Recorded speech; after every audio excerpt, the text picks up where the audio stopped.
Hello and welcome to this webinar focusing on a new OECD report, Skills Matter, Further Results from the Survey of Adult Skills.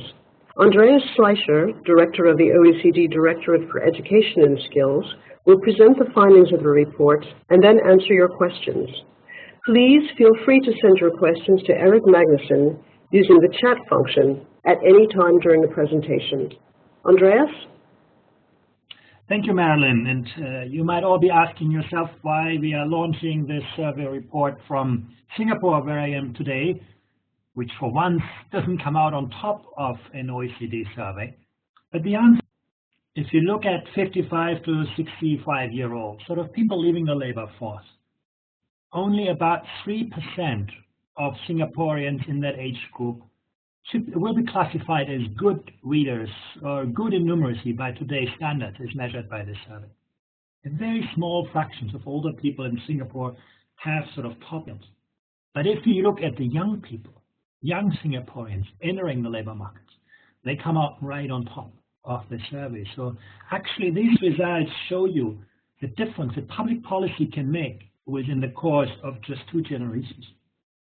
But before we get into the results, let me talk a bit about the survey in itself. It's based on a household survey. What we actually did is we went to 215,000 adults who represent 800 million 16 to 65-year-olds in the 33 economies that took part in the survey.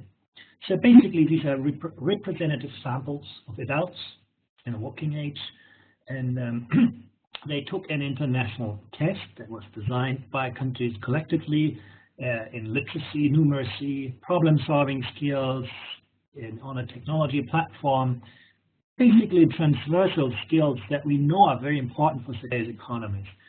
And basically, the sample sizes that we had ranged from approximately 4,500 to about 27,000. We also collected a lot of contextual data so that we understand how adults use their skills and what the social and economic outcomes of the skills are. So let me talk a bit about the skills that we measured. Literacy is essentially defined here as the ability to understand, evaluate, use, and engage in written text. It's not just extracting information. It is really about the literacies of the 21st century, constructing information, navigating information. That's also why we delivered this on a digital platform. The same for numeracy. Numeracy isn't just about mathematics, but it's about the capacity of adults to access, use, interpret, and communicate mathematical ideas and information. When we talk about problem solving, it's about the ability of people to apply and use digital technology to use information, evaluate information, link information. So the way people would typically use today's technology. This is not about sort of technology as such, computer programming, coding, and so on. It's really about the intelligent use and capitalization on modern technology. This just gives you an example of the kind of tasks that people were asked to do. Here they got a simple chart to read and a text, and basically the text explains the chart. You don't have to actually, do very much, but what you have to do is basically find the text in the, that actually speaks to this chart. And that's actually a task that was pretty difficult already for many adults. It's at level 4, Basically, we go from level 1 to level 5. This is already a task that many adults struggle with. The countries taking part, for 24 countries and economies, we collected data already a couple of years ago. You find them here marked in red. And what we have now is a few countries, 9 countries and economies for which new data have been added. And they range from Chile in South America, through Turkey, Greece in Europe, up to New Zealand, and actually parts of Indonesia and Singapore. So let's have a look at the results. And the first thing that these data actually show is that skills make a very significant difference, have a very significant impact on the life challenges of people. You can see that here, trust in our society, where I trust other people, are very significant differences predicted skills people have. This is a percentage point difference between those who have attained level 4 and 5 at the high end of the scale as compared with people not just reaching or not reaching level 1. You can see the same thing for political efficacy. Basically, people at the high end of the skill distribution see themselves as actors in our societies. People at the low end of the skill distribution see themselves as objects of political processes. The propensity of people to volunteer, the perceived levels of health and of wages. Basically, people at the high end of the skill distribution are almost 3 times as likely to get a good wage than people with just foundations. So skills matter for individuals at social terms and in economic terms. We're going to get to employment later on. We also see that this works at the aggregate level. This is actually quite an interesting chart here. On the vertical axis, I show you labor productivity. And on the horizontal axis, I show you an index of the intensity with which people use reading skills at work. And you can see actually a very strong correlation between the intensity of skill use at work and labor productivity. Why do I use sort of skill use and not just the skills people have? Because obviously, if you want to translate skills into productivity, those skills have to be actively deployed at the workplace. And that's also the reason why this survey didn't only test how well people read and enumerate, but it also looked at how intensively they actually use those skills at the workplace. And you can see the latter is actually a very, very strong kind of correlate to labor productivity across countries.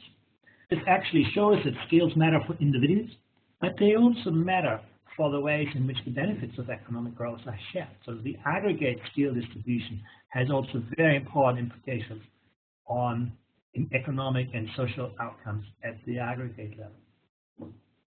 Now, the first thing when you look at the actual results is that literacy and proficiency differs quite markedly across countries. You have Jakarta in Indonesia, that's the capital region of Indonesia, coming out at quite low levels, followed by Chile and Turkey, Italy, Spain, Greece. By the way, the countries in dark marked here are the ones for which we have now new data. And you have at the high end of the skill distribution, Japan, Finland, the Netherlands, and New Zealand, where actually average levels of literacy are way ahead. So quite a marked differences in the literacy proficiency of people in the age range 15 to 65. Averages tell you only so much. It is equally important to look at their variation in literacy proficiency. And you see that here on this chart. The longer the bar, the more variability there is in the skill distribution of people. You can see, for example, in Singapore, Israel, Chile, there is a lot of variability in skills. Some people are very highly skilled, other people have quite low levels of skills. In contrast, you could see on the other end of the spectrum, the Slovak Republic and Japan, where there's very limited variability between the top 25 and the bottom 25 of readers. Japan is an interesting case. If you remember the chart before, actually the Japanese on average are the most highly skilled people. And actually there's very limited variability. This tells you actually that in Japan has somehow succeeded to educate everyone in society to quite high levels. So there's a lot of variability in this, and as I already mentioned, only about 2.4% of 55 to 64-year-olds in Singapore reach literacy level 4. That's basically being able to solve the chart that I showed you, the task that I showed you at the beginning correctly, being classified as good readers by today's standards. That is why skills are so variable in Singapore. It essentially comes down to generations. This is just sort of a description of the literacy levels again. Adults at level 1, they can only read relatively short digital print text. Can locate a single piece of information. Basically, you open a page, you find one number or one form of text. You look at adults at level 4 and 5. They can make quite complex inferences. They can also apply sort of their own contextual knowledge, interpret or evaluate claims or arguments. They also can perform multi-step operations. So you basically have to sort of cycles through different parts of a text in order to get the answer correct and so on. So that's the spectrum that we basically assess. None of the tasks are sort of difficult. Very few tasks at level 4 and 5 could be, compared to what we use in PISA for students. Typically, those kind of tasks are a lot harder at the high end of the skill distribution, but that's basically what adults can do. Then you look at numeracy again. Beginning, level 1, people can just complete, a simple mathematical operation where the problem is very obvious. You have very little text. You just have sort of, adding or subtracting some information. At levels 4 and 5, people can understand a broad range of mathematical information that may be quite complex, quite abstract, embedded in an unfamiliar context, and again, people have to make multi-step operations. This chart shows you the share of low performance. And when you think about level 1 or below, these are just very elementary tasks. Basically, it's the reading level that we expect today from a 10-year-old child in the OECD. Basically, something that people should learn at the very beginning of their life. Reading the text on a prescription, those kinds of tasks. And basically, what you can see here is that there is a sizable share of adults in many countries that are just making it to this level. If you look to Jakarta in Indonesia, this is the most advanced economic region of Indonesia. Still, we're talking about almost 80% of the population. Or Chile, we're talking more than 2/3 of the population. Turkey, more than half of the population. Even in Japan, the top performer, 1 in 10 adults actually struggle with those kinds of tasks, either because they are poor in literacy, because they are poor in numeracy, or they're poor in both. So in most countries, there's a sizable minority of people who actually urgently need to advance the skills. I sort of touched upon the age distribution, and I wanted to just highlight this, contrasting the OECD and Singapore. On average, across countries, it looks a little bit like this. At age between age 15 and age 30, people basically still continue to develop their skills. And then if you look at generations, the performance of people on the test slides backwards. There are two things that could be going on here. One could be a generational effect, people in older generations not having had the kind of educational opportunities that they have, people young today. So basically, we could see history on this chart, or we could see age on this chart. These skills be atrophying, people when they become older, losing some of their skills, and so on. And in many countries, it's actually both of these effects, age effect and the cohort effect that you are observing. It's a mix of the two things. When you looks much more pronounced. And what you can see for Singapore very clearly, the cohort effect. Basically, older generations not having had the kind of educational opportunity young people have today. And there may also be some age effect involved here. We cannot discuss sectional data, and we don't have longitudinal data for Singapore that we have for some other countries. But broadly, you're going to probably see a generational effect on this. And you can see a very similar pattern as you would expect.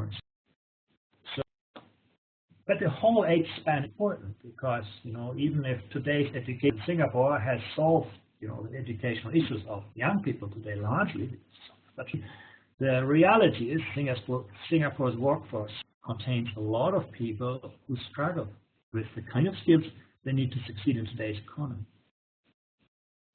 You can see this on this map. I mean, this is a very interesting way of contrasting the progress that has been achieved in different countries. The brown line here is the basically literacy skills in the old generation, 55 to 65-year-olds. And here I mark the skill levels of the young generation. So you can see, on average across countries, younger people are better skilled than older people. But that's the average across OECD. Huge differences when you look at this country. I'll give you a couple of examples. You can see Singapore. This is where older people are, and this is where younger people are. So the older people in Singapore are a lot less well-skilled than older people across the OECD countries. The younger people in Singapore are more highly skilled than the average person in the OECD. If you look to Chile, older generations also very low levels of skills, but younger younger people are still, way ahead. They're way behind their peers in OECD countries. France is a country that actually did worse. The older people do worse on an average across country, but the younger people do more or less on average. Germany is a country that started out as an average country, and the younger people are now better skilled, almost as well skilled as people in Singapore. Lithuania, similar pattern. New Zealand is interesting. This is a country that has a strong tradition of skill.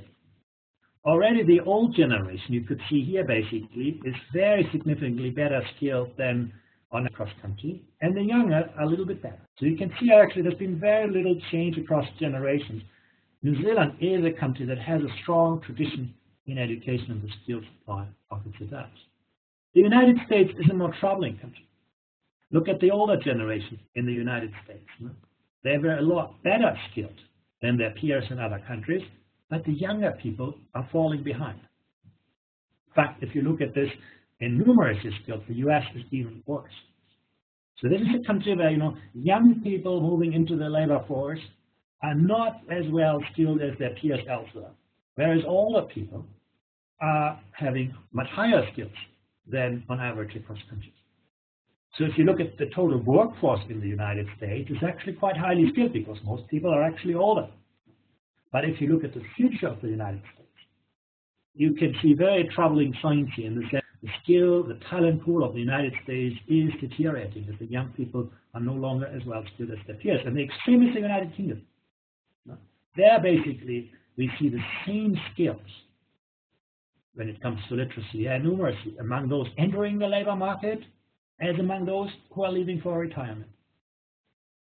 There's actually huge variation across countries and the progress that is being achieved between older and, of course, not all of what you see here has to do with generational progress. There's also, of course, getting of skills among older people in some of the countries. You have to take this into account as well. But broadly speaking, it tells you an important story. Just sort of to give you an indication of what those age groups actually mean, when you look at 16 to 24-year-olds, that's basically people who graduated from high school around 2008 to 2016. When you look at 55 to 65-year-olds, that's basically people who graduated from high school in the 60s and 70s. When you look at university graduation, again, years in which those people typically will have got the degrees. I want to come to the last area that we tested, problem-solving skills. And again, we tested problem-solving in a technology-rich environment because that's the way people solve problems these days.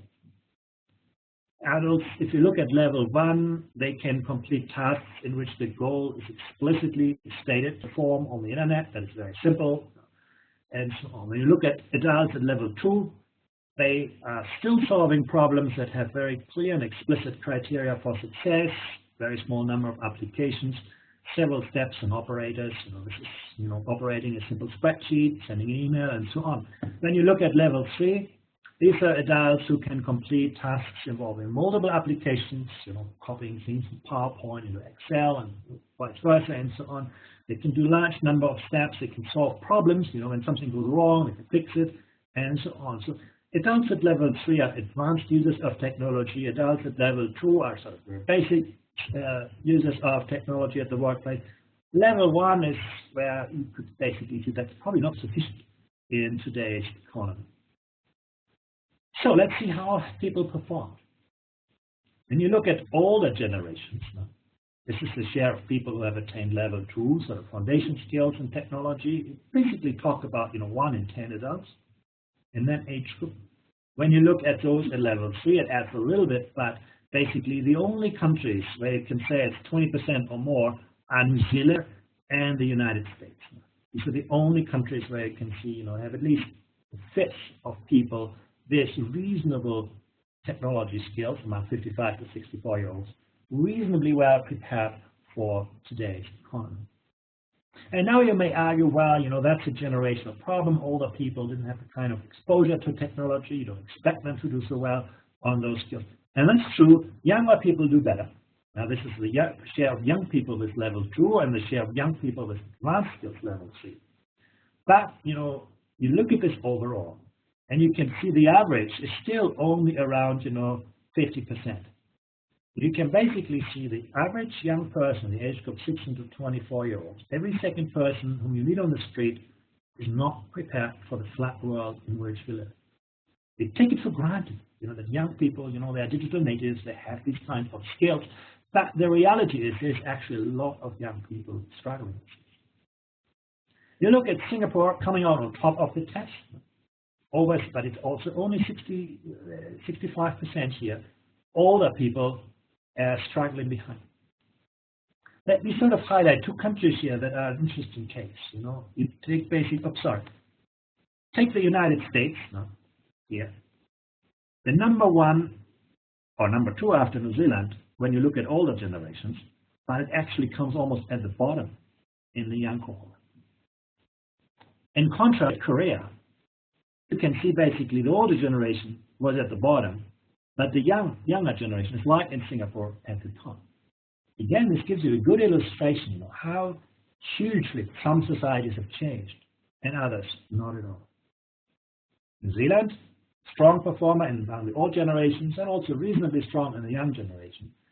But huge variability in the progress that has been achieved in equipping people with the kind of skills that we need in the kind of flat world in which we live. Why do I say this? Because when you look at actually employment, you can see there has been very steep growth in the kind of occupations where the highest average scores on this test were observed between 1998 and 2009.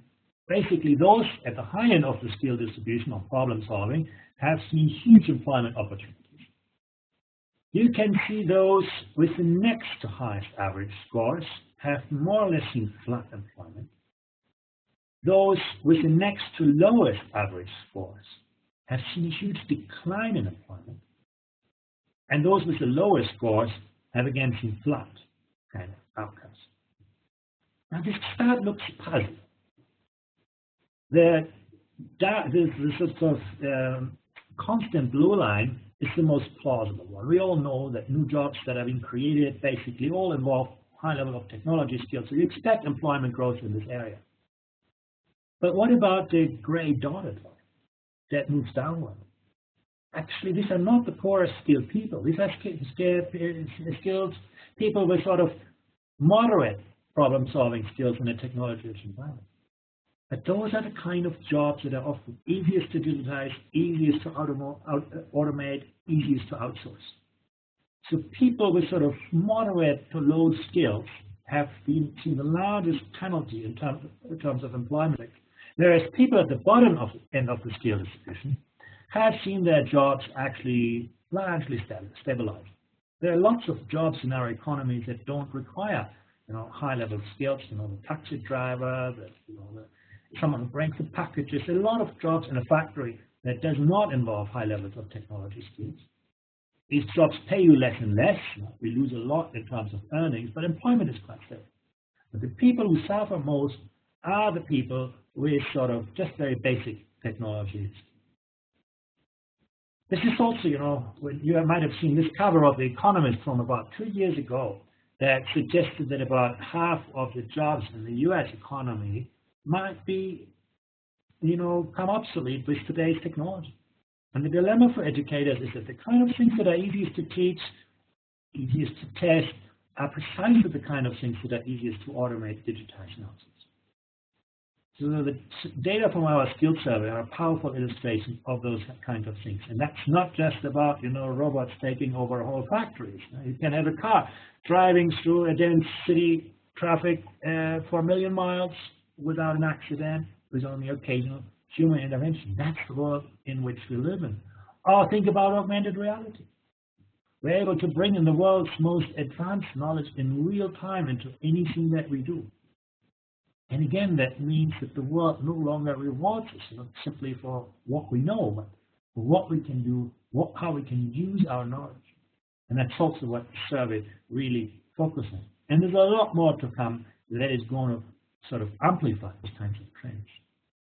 Some people, Golden and Katz, have written an interesting book about the race between the technology and skills. Now, if you think about the time before the Industrial Revolution, neither technology nor education played a big role for the future of people. But then came the Industrial Revolution. Technology raced ahead and actually created a huge amount of social pain. Today we look at the benefits of the Industrial Revolution. But at those times, people suffered very badly. But, that was also about the time when people started to do something about it. This was the time when we invented universal public schooling. And actually equipping people with the skills for the industrial society actually led to generations of prosperity. But since those times, we've only seen actually very marginal progress in the kind of skills that people acquire. Today, we see the digital revolution, and you can actually see again once more technology racing ahead of the skills of people. And if we don't do much about it, then we're going to see increasing social pain. And to some extent, that's visible today. You saw the skills even among young people, lots of people being left out from acquiring and using the skills very effectively. So I want to actually move on to the next part of the book that is also very interesting, where we looked at the relationship between education and skills. Basically, what we see is that qualifications are sometimes not a very strong proxy for the skills people actually have. I show some data for the United States. What you see here is basically the middle half of the skill distributions of Americans without a high school degree. And you can see not all of them are low skill. Now that's actually quite an important variability between the low skills and the high skills. When you look at people with a high school degree, they're not all skilled better. Actually, again, there is a lot of overlap here between people with a high school degree and those without high school completion. When you add to this the college graduates, again, you can see there's a lot of overlap between the skills of high school graduates and those of college graduates. And that's not just specific to the United States. It's in most countries. That actually, the degree tells you only so much about the skills that people actually have. Look at the country that comes out on top of this one, Japan. Even there, you can see basically workers at different ages with different degrees have a huge variability across similar qualifications and skills across similar qualifications. And now you can make comparisons across countries. You can, for example, see that the average Japanese high school graduate is almost as highly skilled as an American college graduate. So it's not only that within countries there's a lot of variability in the skills value of qualification, there's also huge variability across countries in the skills value of qualification. Again, we typically, value the skills of people by means of the degrees and certificates. But what you see from this chart is actually doesn't tell you that much. There's a lot of variability in the skills of people who have got similar degrees within and across countries. And you can look at this more systematically across countries. Now here basically you can see data for other countries. And once again, the average Japanese high school graduates or Dutch or Finnish high school graduates actually to be more highly skilled than tertiary graduates in many other countries. So the currency that we typically use, degrees and qualifications, is actually highly variable. And this is not as much of a surprise as you might think at first, because simply what it tells you is that some adults, it may be a mirror of variability in the quality of higher education, tertiary education. It may also mirror that people learn things in the workplace, things they didn't learn early in life and they were able to do, but they may have acquired skills at the workplace that are mirrored in the test, but obviously not that they go on. So there may be several things going on, but the bottom line is that actually degrees and qualifications are only a partial indicator of the skills that people actually have. You look at this among young people, what I showed you before was for the total adult population. Here you look at the same thing for the young, and you can see very similar pictures. So this is not an age effect. This is actually, for this chart, for the young people, suggesting there's huge variability in type of in the extent to which literacy skills are being generated in different countries.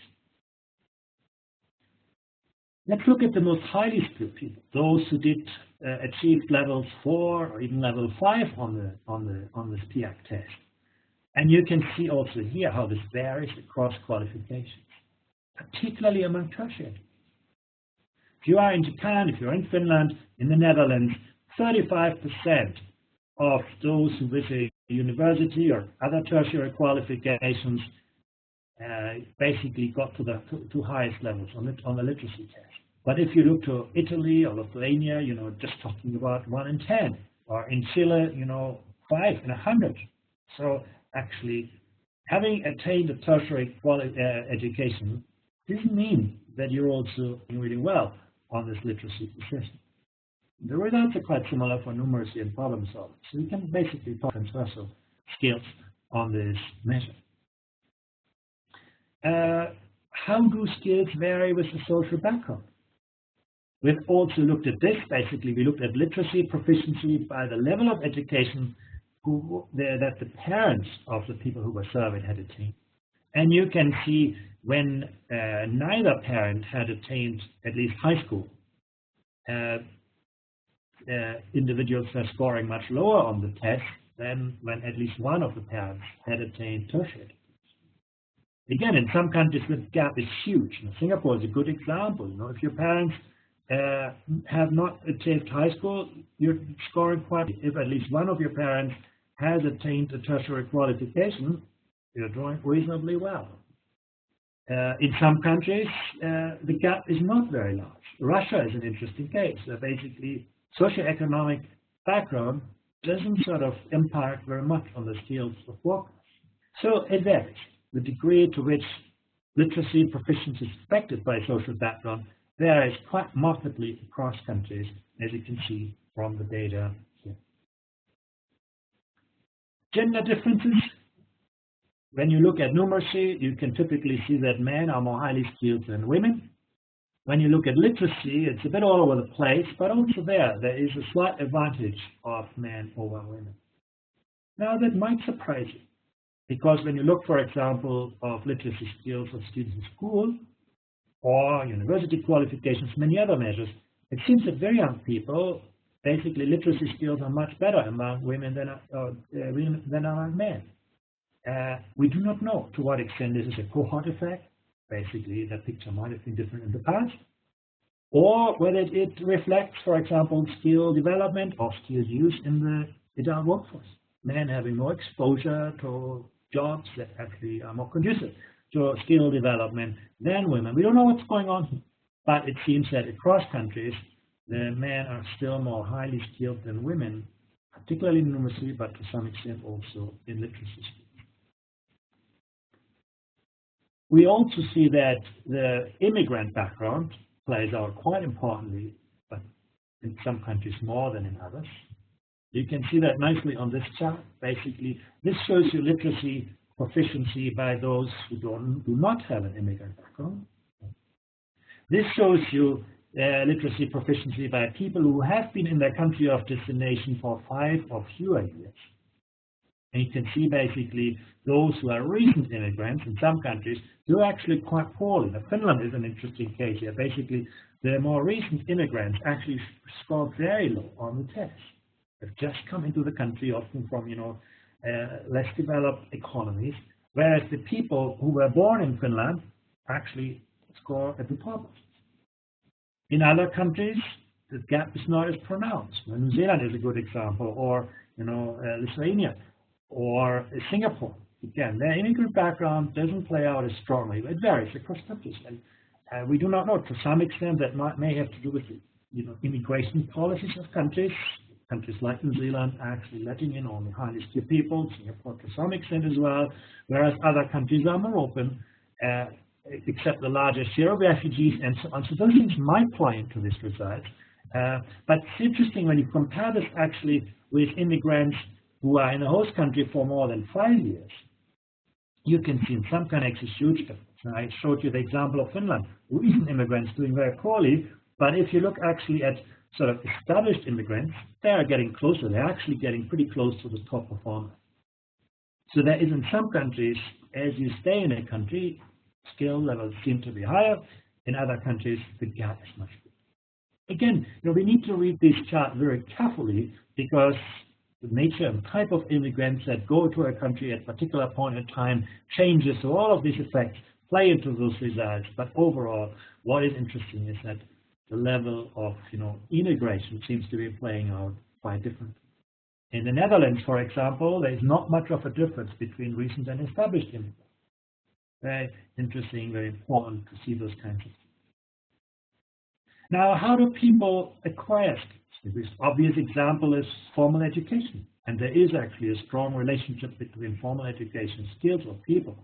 But continuing education and training is also very important.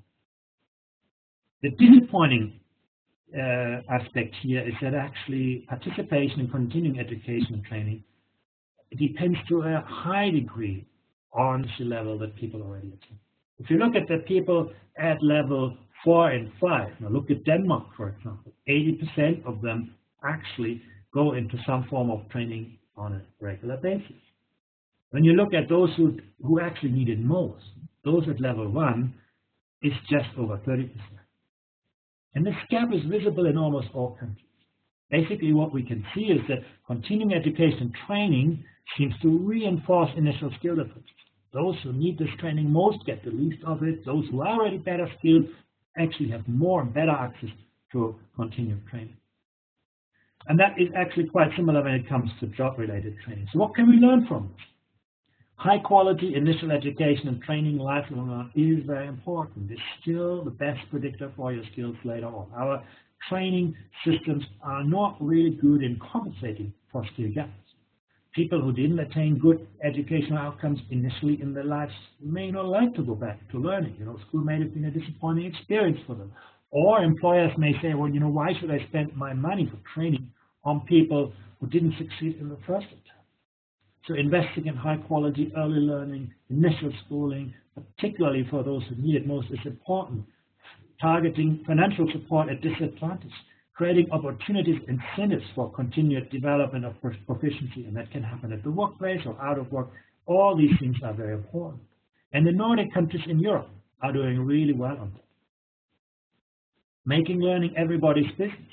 We see actually, I didn't show you the data on this, but the integration of the place of education and work is highly conducive to learning. Integrating work and education, workplace learning can be very effective to building skills. Linking learning and work. Work-based learning allows people to develop hard skills and modern equipment and soft skills through real-world experience. Very important. That employment is very important. Unfortunately, our data show that this works actually quite well for large enterprises. Small and medium-sized enterprises still have a long way to go in most countries to provide the kind of that actually will help people to upgrade their skills. If you look to the results, Sweden, Norway, Denmark, maybe Canada, they're actually very good in allowing workers to decide when they learn, who they learn, what they learn, where they learn. But that's actually quite not the case in many other countries. Most education training systems are still very front-loaded, very highly structured, not as flexible to actually accommodate different learner needs. Identifying those who can benefit from learning most, that's the policy, that's not going to be solved by the market for skills that we have foreign language migrants. I showed you this data. Improving transparency. If all we have degrees and qualifications, we're never going to see the skill potential. And that's particularly a challenge for immigrants. Our data show actually that particularly immigrants are often undervalued because we do not under their degrees and qualifications, and we have no way to recognize their direct skills. We actually underappreciate the contribution they can make, and they get underemployed. But the other part of the equation, and I want to briefly touch on this as well, is you can develop great skills, but if the economy isn't extracting good value from this, those skills will not benefit individuals and nations. And we looked at this as well. The first thing that we see is that actually the intensity to which you use your skills actually varies with the level of proficiency. And that's what you would expect. People who are not very highly skilled, level 1 or below, are actually sort of not using their skills very frequently, reading and even less writing. People who are highly skilled tend to use reading and writing skills more. The same is observed for numeracy. That's not very surprising. If you're more highly skilled, your workplace is likely to sort of give you sort of more opportunities to use those skills. But what is interesting is actually when you look at skill use, that's the diamond, and reading at work, that's your practice, the two things don't align. I give you an example, remember Japan, the most highly skilled population, but actually skill use, Japan didn't make good use out of the skills of its people. And I show you almost the best example, reading they are doing quite a bit. But when you look at problem solving, Japan comes out very poorly. So it's a country that has a very, very strong talent pool, but the economy doesn't succeed in converting better skills into better jobs and better lives of people. The economy isn't capitalized on the talent pool. You compare that with the United States, and it's the opposite picture. Here, basically, when you look at the skills are not very strong or just average, but the economy is very, very good in extracting value from this kind of skills. So that's a very interesting kind of chart here. It shows you that using skills and having skills, Russia is a good case as well. Actually the skills in the workforce are very strong, are better than those of workers in the United States, but skill utilization is actually quite poor, much more than in the United States. So the Russians seem to have more skills, at least when it comes to literacy, but using them badly. The Americans don't have that kind of skills, particularly not in the young population. Here you see the average. They are very, very good in giving those people who have good skills the kind of occupational opportunities to reap benefits from this. And both sides of the equation are important for productivity. You can see that's also related to firm size. The larger the firm, the more intensively skills get used, and that's true for reading, writing, numeracy, technology, and problem solving. So smaller firms often are not as good in actually extracting value from the skills of people. We also see that there is an effect of education, literacy, proficiency, and literacy use on the wages people get. Years of education are a very strong predictor, but that's credentialism. Look at Singapore. Very, very long bar. Employers pay a lot of attention to the degrees and credentials people have. But proficiency on the test actually also explains quite a bit. So I think you can see both things going on. And then the intensity of reading use even more than the proficiency. Basically, getting a workplace that is literacy intensive seems to be something that relates to productivity. We've asked ourselves, about mismatch. Basically, there's a lot of qualification mismatch going on in some countries. You can see basically here on the top line, you can see in dark people who have higher qualifications than someone else getting into that job would need today, and in light is basically people who are underqualified. There's a fair amount. You talk about 1/3 of the population in most countries. You can talk about some qualification mismatch. Now, some people go around and say, there is an indication of overeducation, overskilling. But be careful. Why we see there's a certain degree of overqualification. When you actually look at skill mismatch, there's very little degree of overskilling. I've highlighted here the data for Singapore. You can basically see is almost 1/3 of the people in Singapore who are either overqualified or underqualified. But actually, you have just 1 in 10 who actually have higher skills, higher literacy skills than what they need at the current job. So actually, across countries, there's very little of an indication of overskilling. Now, Greece is one of the few exceptions where you can see, and that's a sign of the current economy, where actually, people with high skills don't find the opportunities to use them. But in most countries, it's actually very little overskilling. That means our economies seem to be quite good in making use of the talent. And that also suggests adding more skills to our economy is going to be a powerful driver of future development.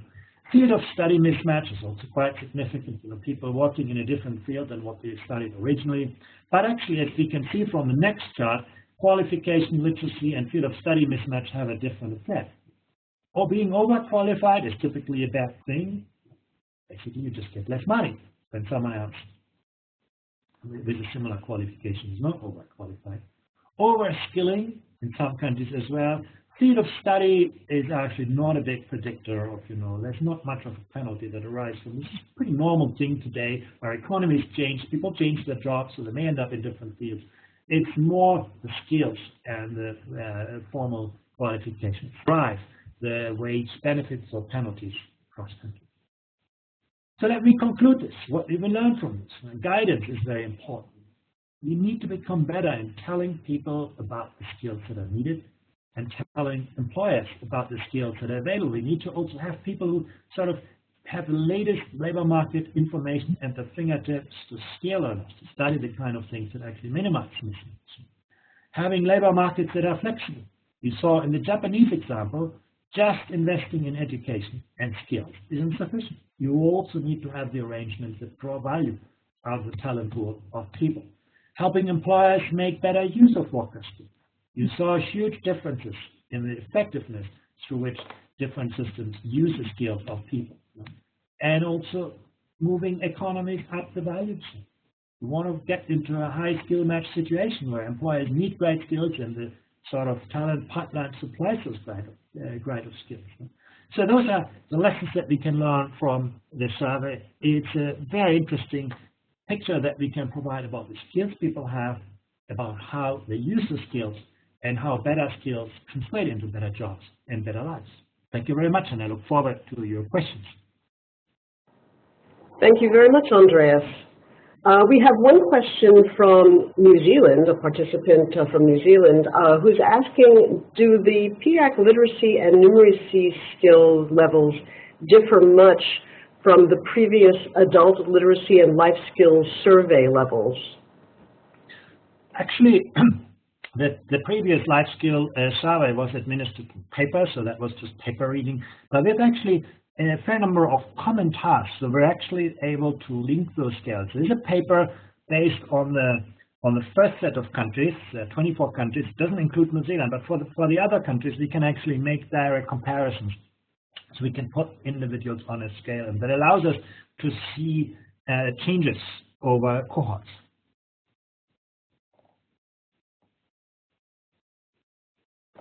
Thank you.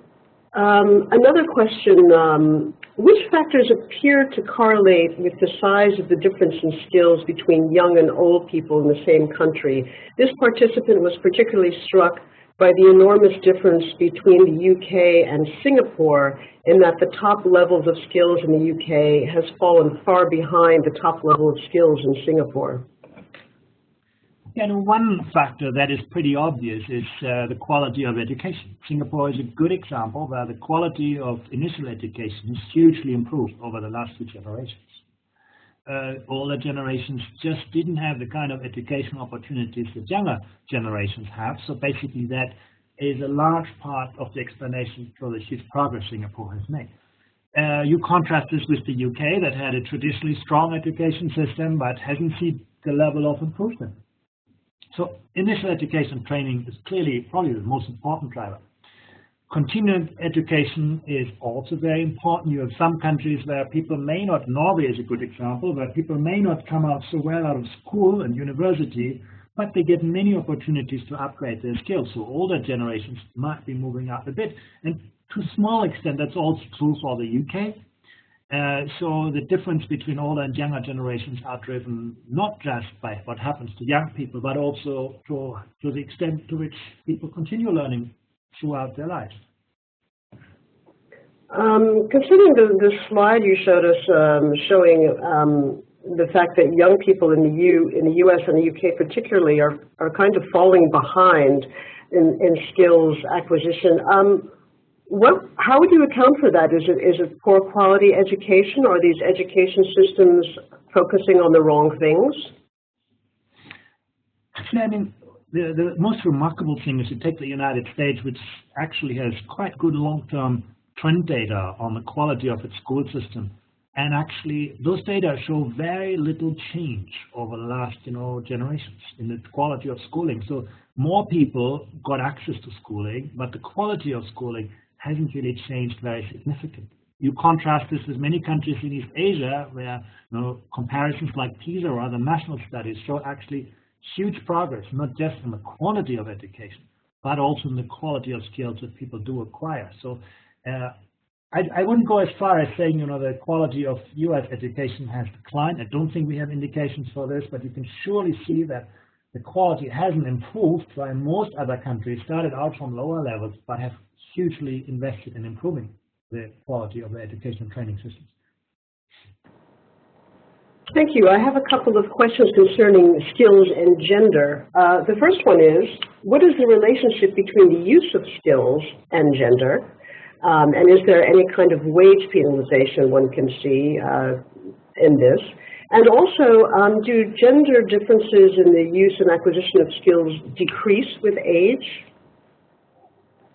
Actually, I want to just show you, I hope I can find it quickly enough. We have a very interesting chart looking at the use of skills that I just skipped because of timing. And I think I don't find it quickly enough. But actually, what I wanted to show you here is that, yes, indeed, the use of skills is a very important determinant of the gender gap. Basically, half of the gender gap in literacy, in wages of people, is accounted for by the intensity of skill use. So it's not, some people say we earn less than men because, various forms of discrimination and so on. There's actually very little indication the survey provides for this. But what the survey does show is that men seem to be moving into occupations that use their skills much more intensively, and that explains at least half of the wage gap between men and women. Thank you. In which countries is field of study mismatch more penalized in terms of wages? And in which countries is there a wage premium, if there is a wage premium?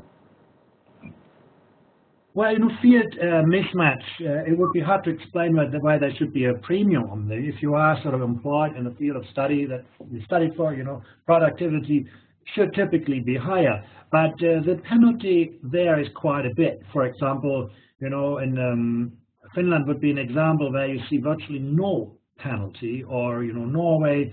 In many countries, field of study mismatch really doesn't matter very much. But there are countries where actually it does matter. Germany would be an example. Estonia would be an example.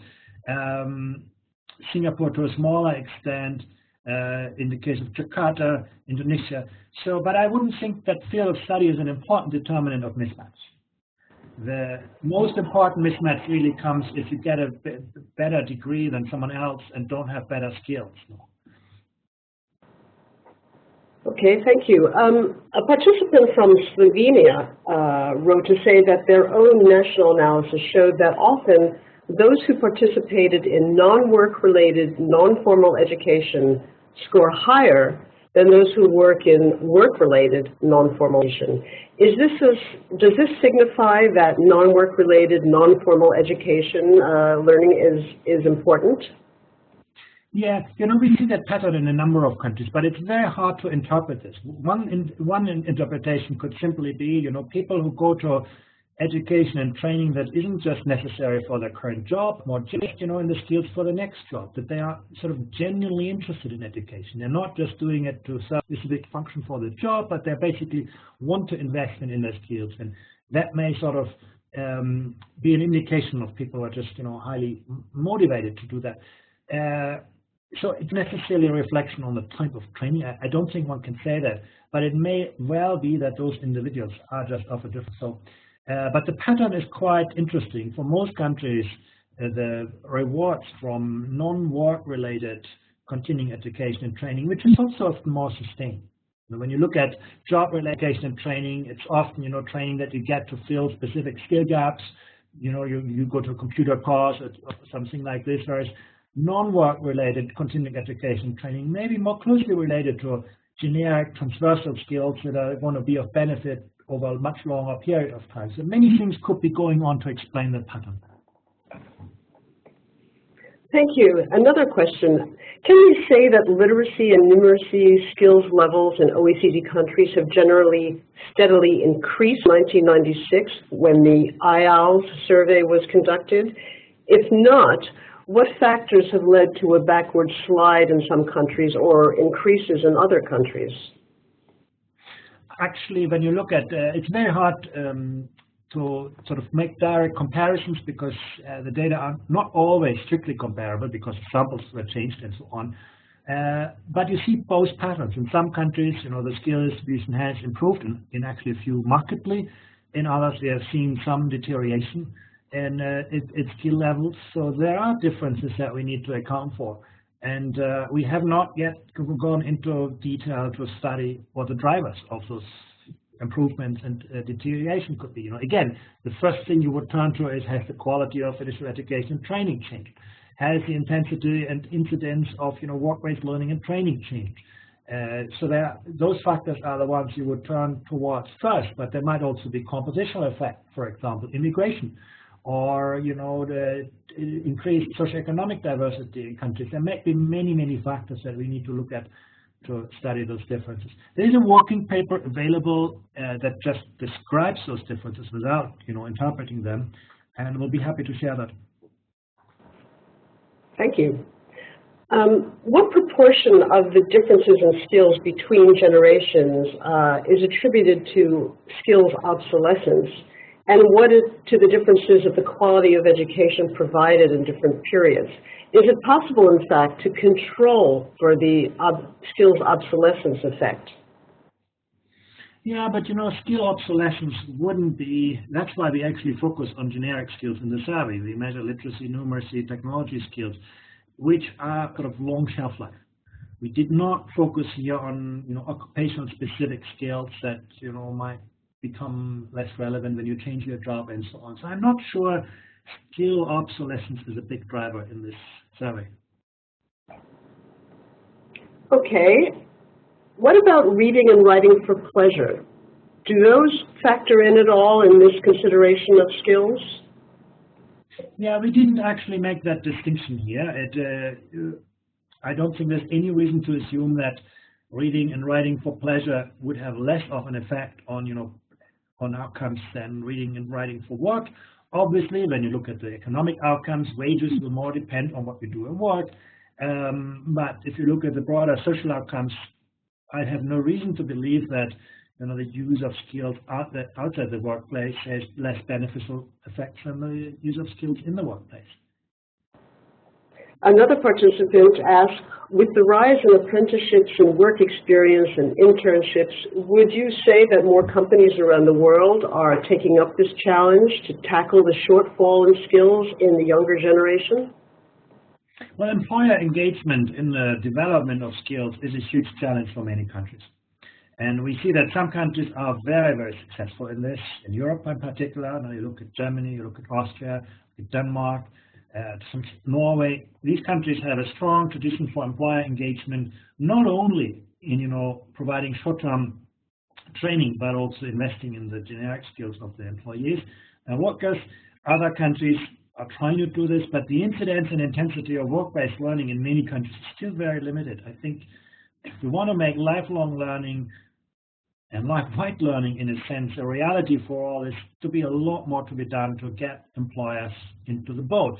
And that is a particular challenge for small and medium-sized enterprises. And for large enterprises, they're already doing quite well on the survey. Smaller enterprises still struggle in providing the kind of training, often because it's very difficult. They may not have the critical mass, so actually there's a lot the government can and need to do to provide the support for them to do that. Another question, what can countries do, this is in relation to one of your earlier slides, what can countries do to reduce the amount of variability in skills among their populations? Are there specific policies that you would recommend to reduce these gaps? We need to ask ourselves where the variability comes from. If it's history, simply because older generations didn't get the kind of quality education younger generations have, then you can only fix this by providing older generations with better opportunities to upgrade their skills. If variation comes from social background, and you could see some countries where this is a big driver, then it is more important that we provide more equitable access to educational opportunities. If the gap comes from gender, we need to focus on gender. So we really need to understand the sources of the variability of skills to target interventions. And these sources vary hugely across countries. But the good thing is, this is a survey which actually tells you this. In the past, we were only able to look at degrees and qualifications. Now, for the very first time, we have real data on the actual skills that people have, and we can relate those skills to these kind of sources. One participant comments that it appears that less developed countries come near the bottom of most of these tables. Could this be because of different literacy and numeracy practices are utilized by education systems and or in work and everyday life in those countries? Yeah, you know, both factors play into this. The quality of education clearly is an important factor here. Many of those emerging economies don't yet have the kind of quality education systems that provide people with good skills. But on the demand side, you'll find the same pattern. The most advanced industries typically are in countries that have a strong talent pool. So basically, you can see that both demand and supply factors reinforce. But what is very interesting in the case of Singapore, to some extent Korea, illustrates actually that by investing in talent, upgrading the skills of people, you know, heavily building the kind of education training system that help people advance, it is probably our strongest bet to actually drive the long-term success of our economies. In one way, you know, your school system today is your economy. And I think we'll leave it at that. Thank you very much, Andreas, and thank you to all the participants for your interest in Skills Matter and in the OECD's work on education and skills. This webinar has been recorded and will be available in a couple of days on our website, www.oecd.org/edu. And thank you again for joining us.